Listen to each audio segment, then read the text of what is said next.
What is going on, FA Nation? I'm Justin Fensterman, and look who's with me! He's back! Who's this guy? It's Howard Bender! Howard, what's going on? We haven't streamed together since July 3rd. Isn't it a little weird that I remember the exact date? It might be a little weird that you remember the exact date, although maybe I'm flattered. I'm wondering if I was going to get flowers or something like that delivered to the shed today in honor of the hallowed return. But lo and behold, SiriusXM Fantasy Sports Radio finally got out of their own way, and the Fantasy Alarm Show is now 2 hours live. I don't have to do that midday pre-record of 1 hour anymore, which makes me feel good, and I can get back into the live streams now.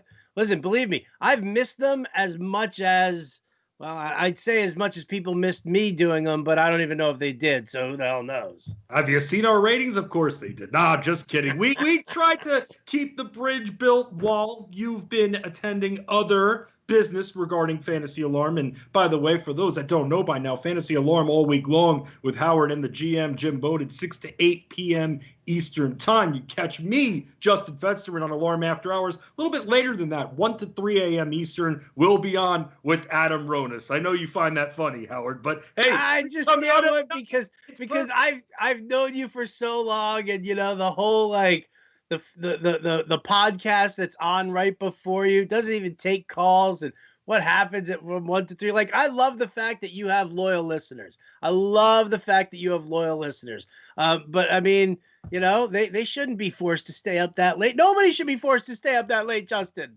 No, but you know what? That's what happens when the family is always with you. We never leave you, even late at night. And that's why we are when we are, so we can make sure we're all winning rings in 2020. So, Howard, I got to ask you. Well, first of all, I saw it was on Dancing with the Stars, and I was shocked you weren't on it. Carol Baskin, Charles Oakley, some of our favorites. I was like, where's Howard? Look at this list. I was expecting to see you. So I was wondering if you were 100% healthy and eligible to enter. You know, I haven't done live dance competitions in quite some time. Back in the day when I was repping Arthur Murray. But, you know, I did tear up my knee doing that Argentinian tango. And my doctors have said that, you know, maybe I could like do like a Vienna waltz, but nothing extravagant. And that kind of takes me out of the running and Dancing with the Stars. No, I would pay to see that, Howard. Well, this is Fantasy Alarm Sports Talk. I'm sure you want to hear some sports being talked about. And Howard, you and I were going back and forth on what we were going to enlighten everyone with today. And then we had a conversation about 10 minutes ago about draft picks and when you can draft. Draft orders are being decided all over the world right now, heart of draft season for fantasy football. If you have control over your destiny, where you end up, what pick would you out there choose 1 through 12, let's just say for 12-team leagues? Because, Howard, I'll tell you this, picking in the middle kind of sucks, and by kind of sucks, I mean really sucks. That's something that we're both in agreement on. Dude, picking in the middle absolutely 100% sucks. I can't stand it. I just did the GST, the Granite Street Tavern high stakes league, had the 8th pick. I got to tell you, man, the 8th pick definitely sucks. I mean, with what's going on right now, I'm also in the middle of doing a Fantasy Alarm Listener League draft right now on air. Somebody just sniped my stupid pick, and now I have to kind of figure out who the hell I'm going to grab here. And I hate everybody. I hate all of these options. This really blows, so I'll just do that. Nevertheless, the 5th pick here. So, you know, I mean, it's like the 5th pick, the 8th, anything really 5 through 9. I hate, dude. I absolutely hate. And I'll tell you why. Like, even in the beginning, I don't even like the first couple of picks. Like, yeah, you know what? You're going to get McCaffrey, Barkley, Cook, Ezekiel Elliott, like right there in that top group. You know, then all of a sudden you have to start making those decisions. Kamara, given what's going on right now. Do I just pivot and take Michael Thomas? You know, do I reach for a running back? You know, who am I going to grab? You know, and so you got those middle spots there. At the tail end of that first round, I mean, I love it because you know what? You're locking in 2 top 20 guys. You might not have a top 5 guy, but you're locking in 2 guys who are in the top 15. And that, to me, I think is better value than getting like, you know, the first guy in, at McCaffrey, because, you feel like you kind of locked into McCaffrey. I personally prefer Barkley, but a lot of people, they're just locking themselves into McCaffrey. Then by the time it comes back to them, that second, third round, that tier, I mean, it's just like, nah, I like this guy. I kind of like him, but overall, I mean, do I really want to, invest in him? And you're not like thrilled with those picks. I know that when it comes down to me at that tail end of that draft, 10 through 12, I'm locking in 2 top 15 guys. All right. And then when it comes back around to me, everybody else is like skimmed off that, it's like, just pulling the cream off of the top, and then you got like whatever that like horrible milk underneath. And I'd rather like just dive head first into the horrible milk than to have to like sit there and try and like skim. Doesn't work for me. No, I hear you. Can I sell you on this combination of players, though, picking out of the one spot? Because you and I were in a draft together about, a week or two ago, SiriusXM Host League. One of them, you're in both. One of them, though, I was in there with you, and I actually had the first pick, first time in a long time. And I started off McCaffrey, Travis Kelce, and Allen Robinson. Can I sell you on that combination, though, coming out of the one spot?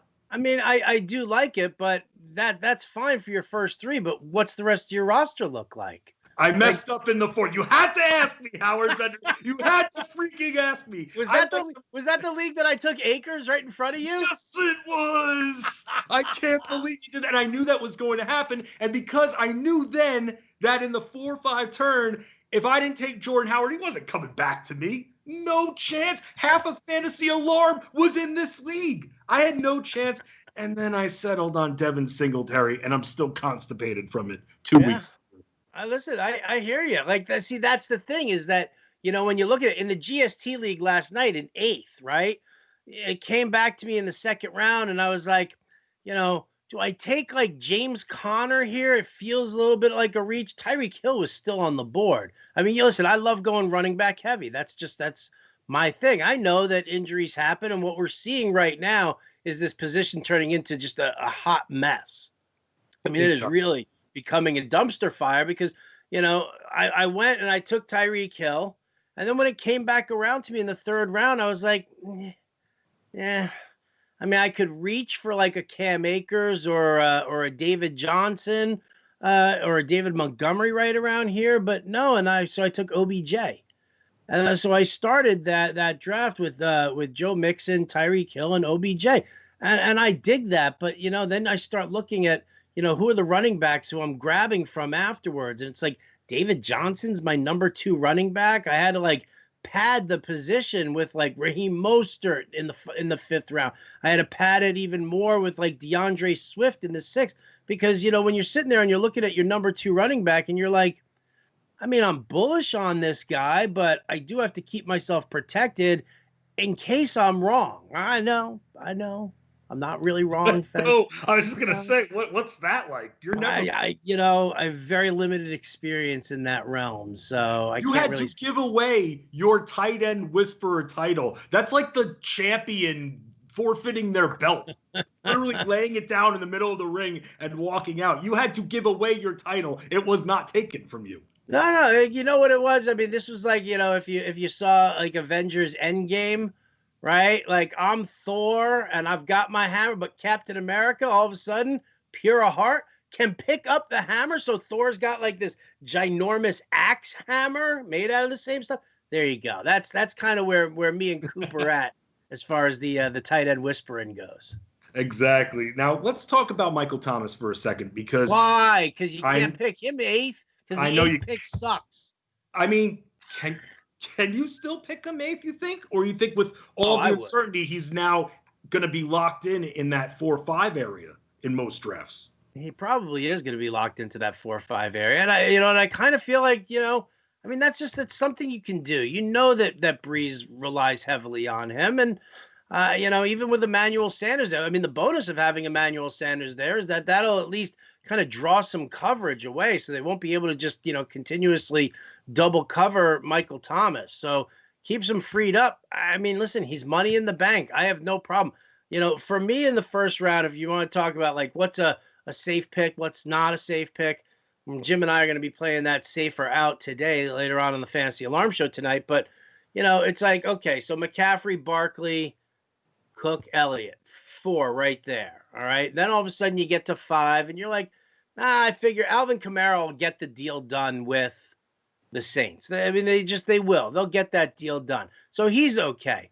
Then after that, listen, you could go Mixon, you could go Derrick Henry. Like those are the guys who are kind of going right there. Some people are, taking Clyde Edwards-Helaire, something like that. So, right after like Kamara at 6 is kind of where, that to me, it's like maybe I will take Michael Thomas here instead of Derrick Henry, and then just kind of, pound the RB position after that. So I love Thomas. I mean, how do you not?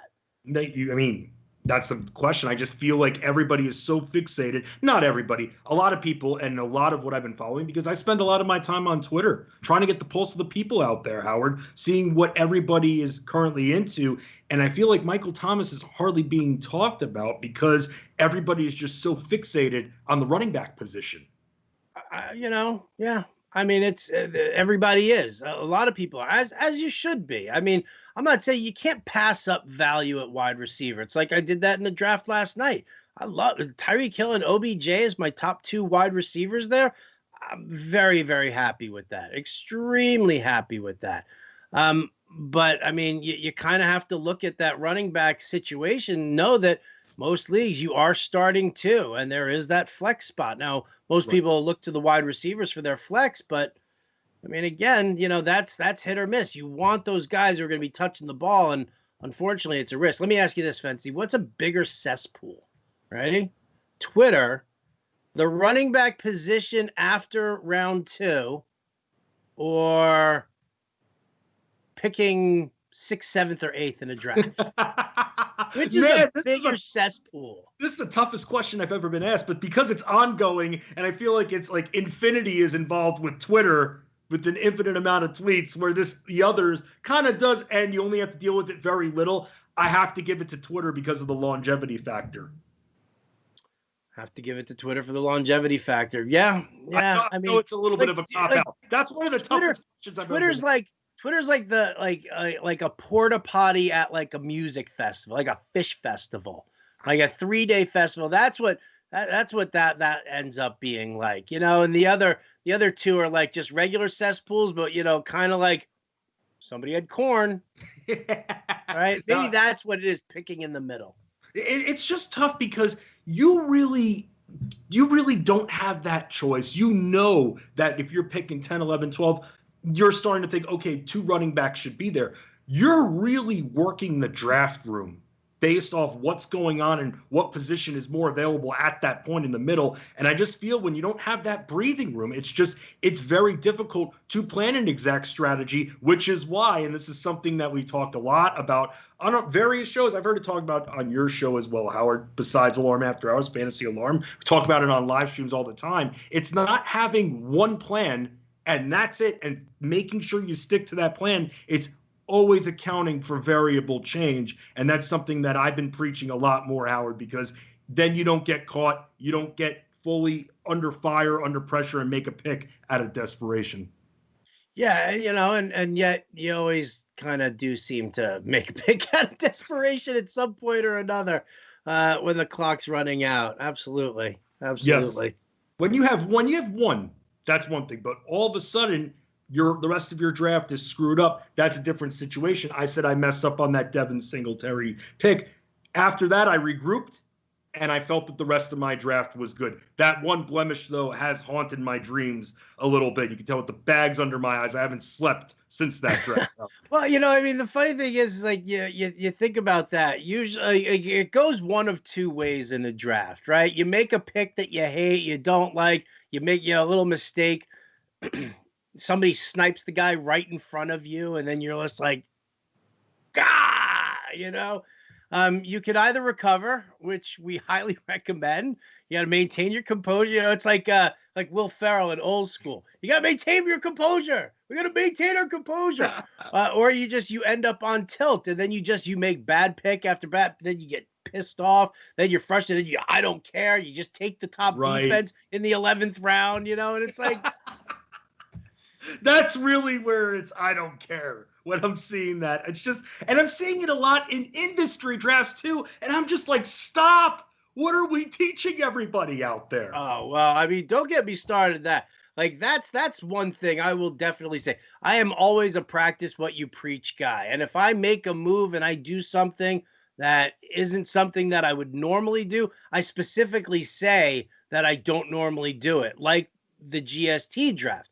I don't start with a running back and two wide receivers. It's just that's not my thing.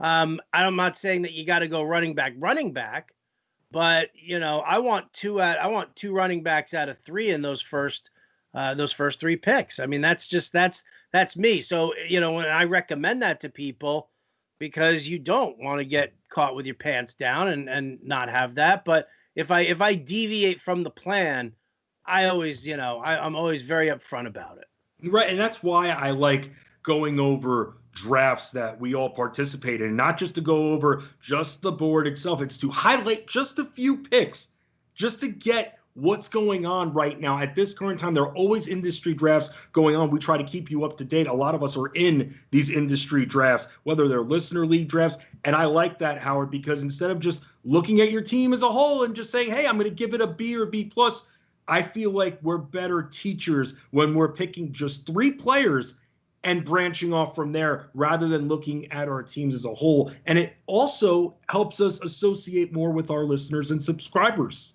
You don't want me to just run down my team and tell No, you exactly what it is? You and I have been working together for years. Is that what I'm supposed to do? I'm not supposed to do that. I'm not supposed to just run down my entire team and like not even let you get a question in about any pick that I make. No, that's not what you're supposed to do. We've been addressing that for years. I mean, going over a few players, just having them as almost bullet points, you'll eventually get to the rest of your team. But just focusing on the situational draft picks at hand, I feel like that's the best way to teach everybody, Howard, when going over these drafts. I agree with you. Yes. I definitely agree with you. Oh, look at this. Look at this. Would you look at this? Did they not learn? You can't leave me Divine Ozigbo in the 15th round of a 16-round draft. You just can't do it, people. I don't even like the guy. I don't even want a piece. Oh, I have Chris Thompson in that backfield also. I've got 2/3 of the Jacksonville Jaguars. That's how much the 8th pick sucks, Fensty. That's how much the 8th pick sucks. Congratulations? No, don't congratulate me. Yeah, that's a Fantasy Alarm was supposed to be dominating, right? Always. No other option, Howard. You cannot dominate with owning 2/3 of the Jaguars back. I'm sorry. What if you have like 10 bench spots? Then can you still? Yes, I mean, if you have, I mean, obviously, if you've got a big bench, I mean, then for me, it's like, I'll get a backup tight end and a backup quarterback also. Like I'll do that. I'll just if I got a big bench, there's a lot of you always want to go for those late round high upside guys.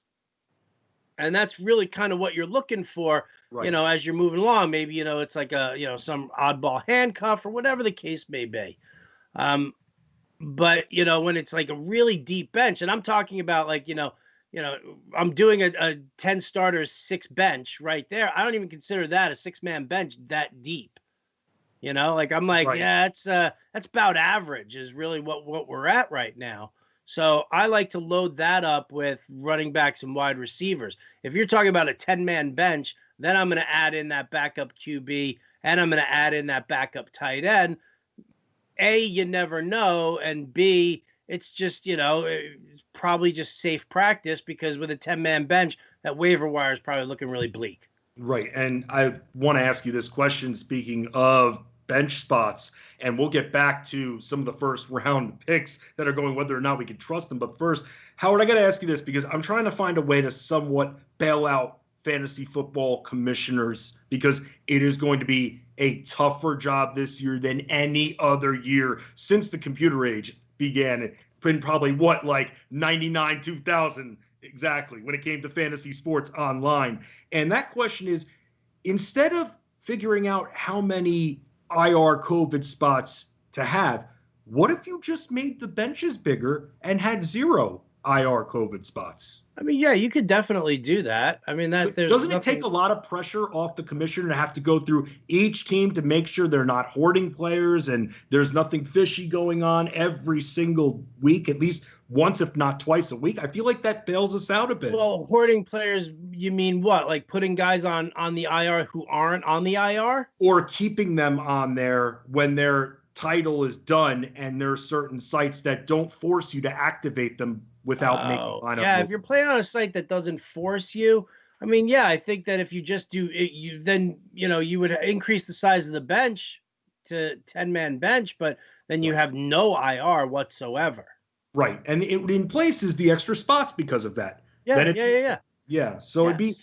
I just think it makes it a little bit easier because it's just going to be a real pain being commissioner. It's already a thankless job. We've talked about it 100 times. But Yes, it I was talking with one of my friends about this just and he's like, man, is there any way to make this easier? And he goes, well, what happens if you add more bench spots? And I said, I'm talking to Howard about this tomorrow. I'm going to be sure to bring this up because we've talked about the COVID contingency plan on our last stream almost over 2 months ago now. Now, looking at that a little bit deeper, I feel like it's one less responsibility if we lengthen the benches and have no IR/COVID spots Yeah, than I the mean, other way. I think you're fine with that. I think it's okay. I mean, I guess you could probably say that, you know, that would inspire people to hoard more. Actually, if you have the 10, because if the site doesn't designate the player to be IR, then you can't move them to IR. And I mean, even if you just, I mean, it's not going to take the commissioner that much time just to swing through each roster and just be like, oh, okay, this guy's off IR. You have to activate him before this week's games, Right. otherwise, you have to drop him off your team.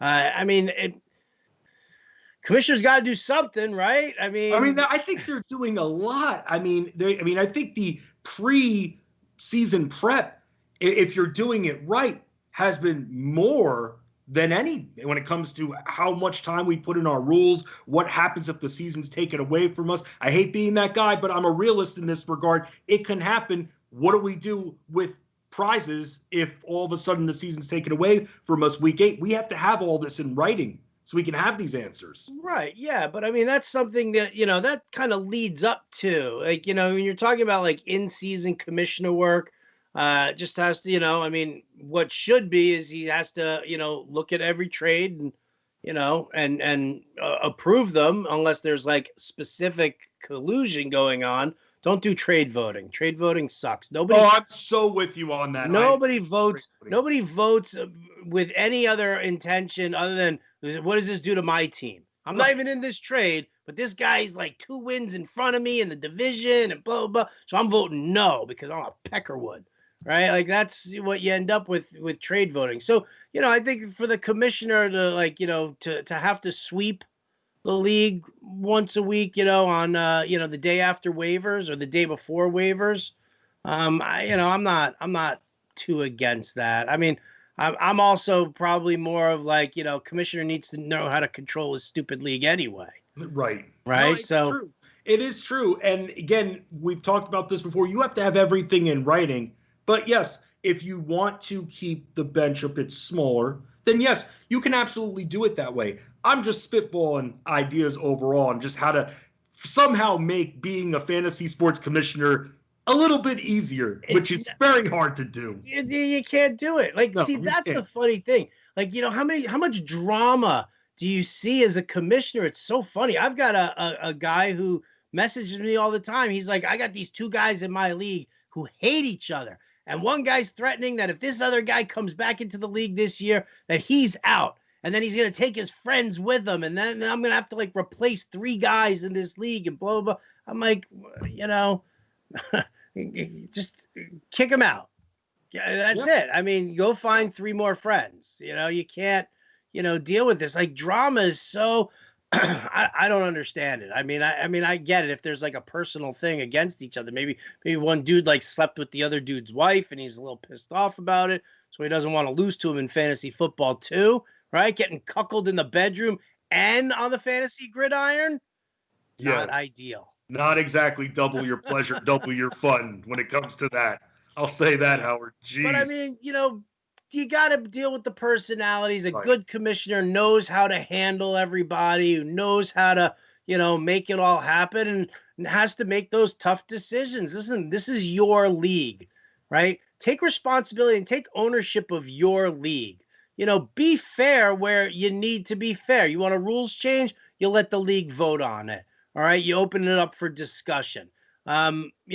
Trades, be a responsible commissioner and you be the one who does it because trade voting sucks. If you got to sweep for IR, then you sweep for IR.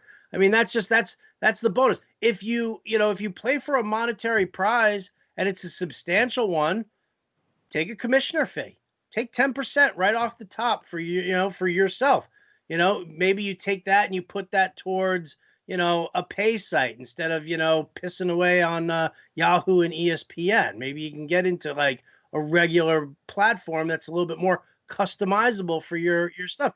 But I mean, if that's really what you want to do, I played in a league where it was like, winner was getting like 10 grand, each season. And I was like, the commissioner needs a fee. And so we just had it established that the commissioner took a 10% fee, for doing all the work, because I mean, when we made them earn it, like, yeah, obviously you have to do it, but I mean, if you need to incentivize a commissioner to just take more ownership of his team, of his league. And you know what? And even if they're not incentivized, I mean, this is why we play the game. I mean, we've all been sitting here during the pandemic praying for this time to come. It's here now. Let's bask in it.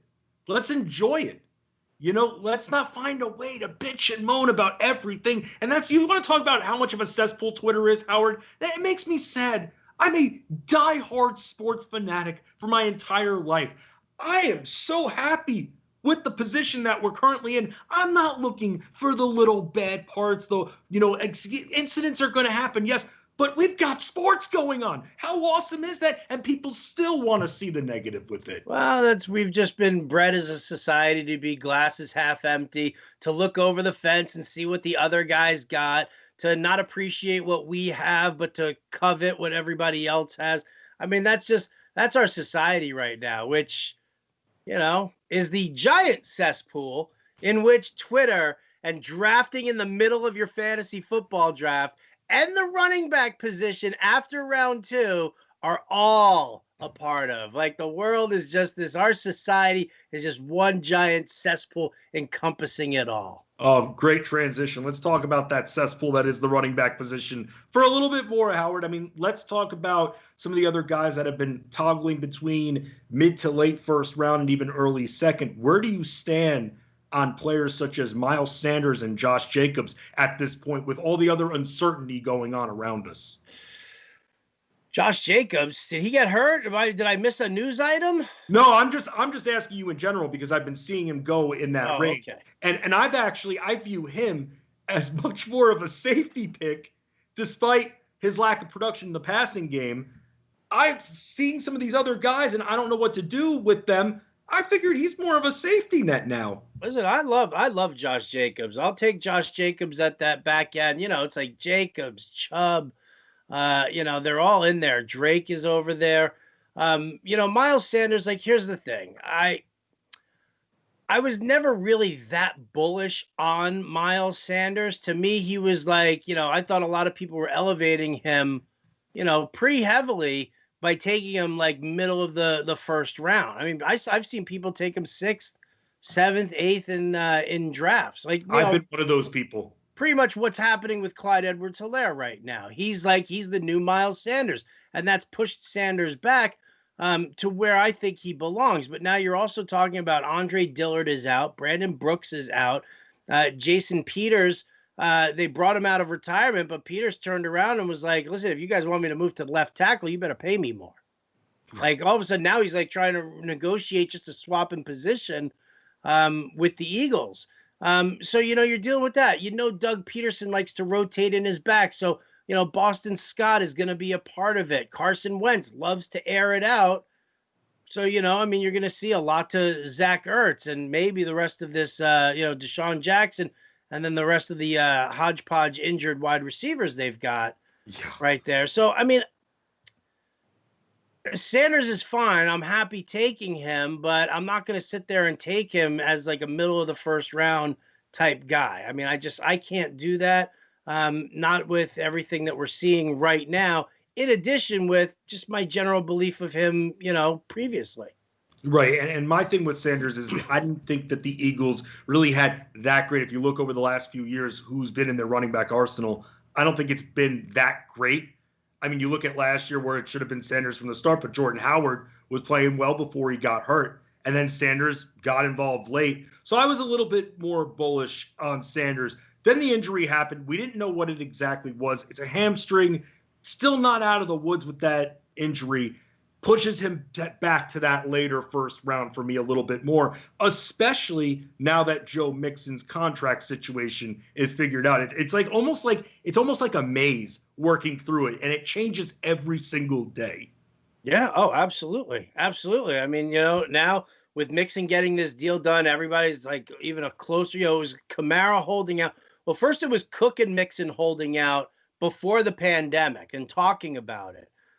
Then all of a sudden, both guys turned around and they were good to go. Then all of a sudden, Kamara was absent from practice. Then Joe Mixon came down with the migraines, right? And now all of a sudden, Mixon signs and he's back at practice. And Kamara is now not that far apart, supposedly, in the negotiations there.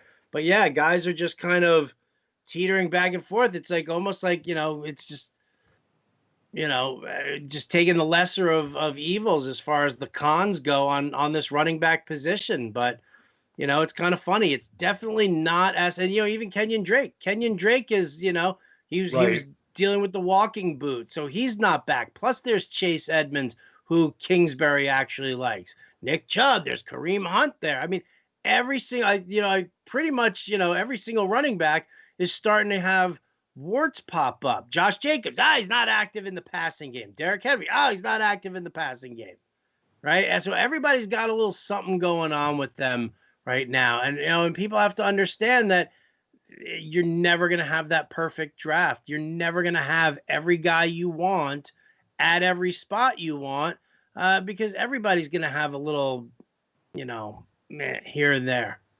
Right, very much so. And with everything that Howard just mentioned, which pretty much gave me a migraine just now, you can imagine how all you feel out there. Gave me a migraine. Well, this is why, thank God, FantasyAlarm.com has that living draft guide, because rankings are changing as much as the stock market. Literally every single hour, it seems like we have a new piece of news involving an impact player, and that's why there is still time. FantasyAlarm.com/NFL Draft Guide for you to get yours and dominate with us, Howard, because the family is always with you, right, Howard?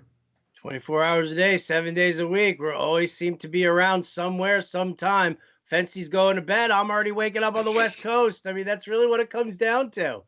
Yes, it does. For Howard Bender at RotoBuzzGuy on Twitter, and make sure to catch Howard and Jim on Fantasy Alarm today, 6 to 8 p.m. Eastern. I'll be on with Adam Ronis on Alarm After Hours, 1 a.m. to 3 a.m. Eastern on SiriusXM Fantasy Sports Radio. Howard, it's been real. And to all of you out there, we welcome back Howard Bender to Fantasy Alarm Sports Talk. And as always, and forever, we dominate. No other option. We just win.